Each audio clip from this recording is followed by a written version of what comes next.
Very well, this week, Kenyans have had an opportunity to speak their mind on the country's debt burden. They took matters in their hands literally, with over 200,000 of them signing an online petition against a 255.9 billion shillings loan granted to the Kenyan government by the International Monetary Fund, IMF. But while I understand the frustrations of ordinary citizens, I was surprised by some members of parliament who, like the people they represent in the August House, took to Twitter to lament. That, in my opinion, was not leadership.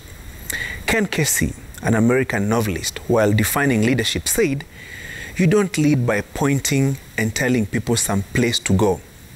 You lead by going to that place and making a case."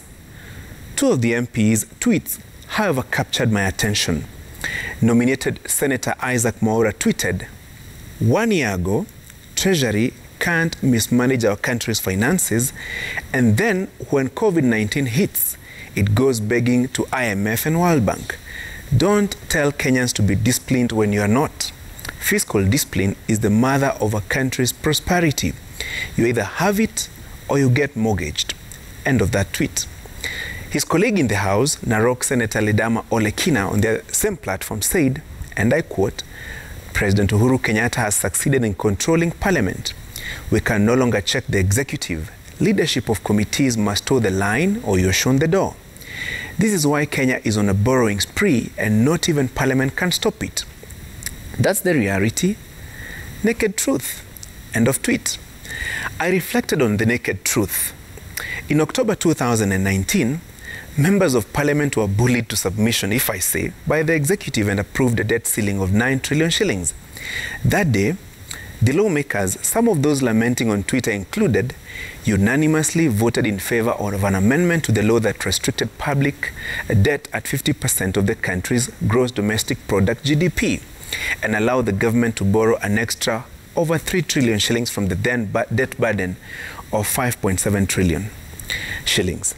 That time, the National Treasury Cabinet Secretary Ukur Yatani, while putting a case for more loans, said maintaining the current debt ceiling limits the ability of the government to fully implement the 2019-2020 budget and subsequent years. There is no scope to raise taxes to close the fiscal deficit without negative effects on the economy. End of quote. But why didn't the members of Parliament ranting on Twitter now raise issues they are now plastering on social media? What changed? Why didn't they have the courage to stand up to the executive and first demand a detailed report of all projects financed through debt, their progress, and an analysis of whether there was value for money borrowed internally and externally?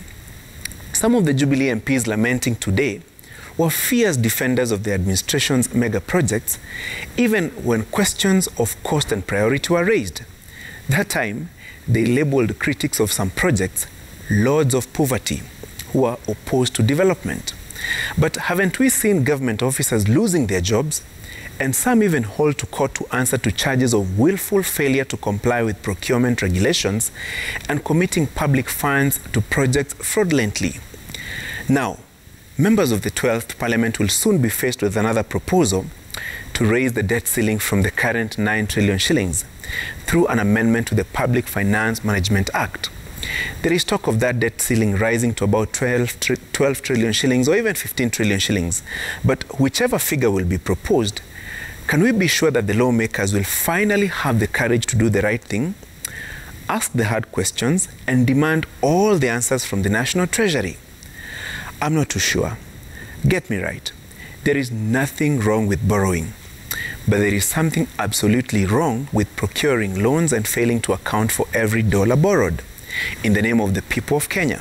So when the debt ceiling review proposal comes to members of the two houses, let them first demand a detailed report from the Jubilee administration on all loans procured in the last 8 years, where the money has been invested, progress of all the projects and their value, the names of contractors awarded the tenders, and scheduled date of completion. That would be a way better way of doing things than ranting on Twitter. And that is my punchline.